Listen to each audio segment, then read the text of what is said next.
नमस्कार मंडळी, मालवणी सफर करणे या चॅनलमध्ये मी प्राची चिंदरकर पुन्हा एकदा तुमचं मनापासून स्वागत करते. आजचा विषय असा वटपौर्णिमेचा. हिंदू संस्कृतीतील एक महत्त्वाचा सण म्हणजे आपली वटपौर्णिमा. पाश्चात्य संस्कृतीमध्ये जसं आपल्या नवऱ्यावरती असणारं प्रेम व्हॅलेंटाईन डेने साजरे करतात, तसंच आपल्या हिंदू संस्कृतीमध्ये व्हॅलेंटाईन डे पेक्षा कित्येक पटीने उत्कृष्ट अशी वटपौर्णिमा आहे. वटपौर्णिमेच्या दिवशी स्त्री आपल्या नवऱ्याप्रती असणारं प्रेम, आदर आणि त्याला दीर्घायुष्य लागावं यासाठी वडाच्या झाडाची पूजा करून त्याला प्रदक्षिणा घालून एकच मागणं मागते, ते म्हणजे माझ्या नवऱ्याला दीर्घायुष्य दे, सुख समृद्ध दे, ऐश्वर्य दे, चांगलं आरोग्य दे, माझा संसार सुखाचा होऊ दे. या सणामागे एक सुंदर कथा सांगितली जाते, सत्यवान आणि सावित्रीची. सत्यवानाचा मृत्यू होणार होता हे सावित्रीला आधीच माहित होते. एके दिवशी जंगलामध्ये सत्यवानाचा मृत्यू होतो. यमराज त्याचा जीव घेऊन निघतच होते, तेवढ्यात सावित्री तिथे आली.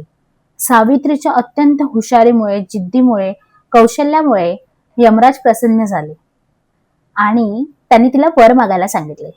सावित्रीने आपल्या नवऱ्याबरोबर संतती, दीर्घ आयुष्य मागितले.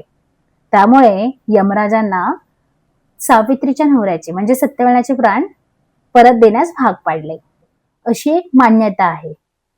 म्हणून वटसावित्री हा सण फक्त एक विधी नाही, ती एक भावना आहे, प्रेम आहे, विश्वास आहे आणि समर्पण आणि नात्याची किंमत सांगणारा तो एक सण आहे.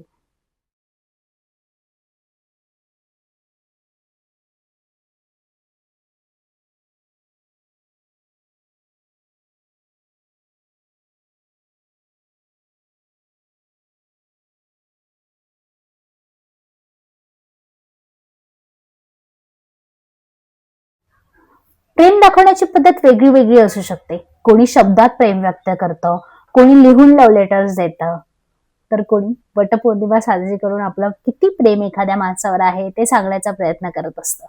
महत्वाची आहे ती भावना. श्रद्धा आणि परंपरेतून आपली वर्षानुवर्ष चालत येणारी ही प्रथा आपणही पुढे चालू.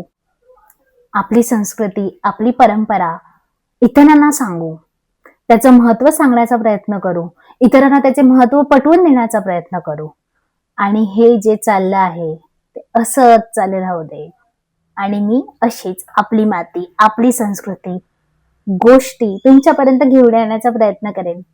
तुम्हाला जर माझे ब्लॉग्स आवडत असतील तर मला लाईक करा, शेअर करा, सबस्क्राईब करा. Thank you so much. आपले हे व्हिडिओ असेच येत रवंदेत, तुमची नी माझी भेट सारखी होईत रवंदेत, हीच त्या महाराजाच्या चरणी प्रार्थना. होय महाराजा.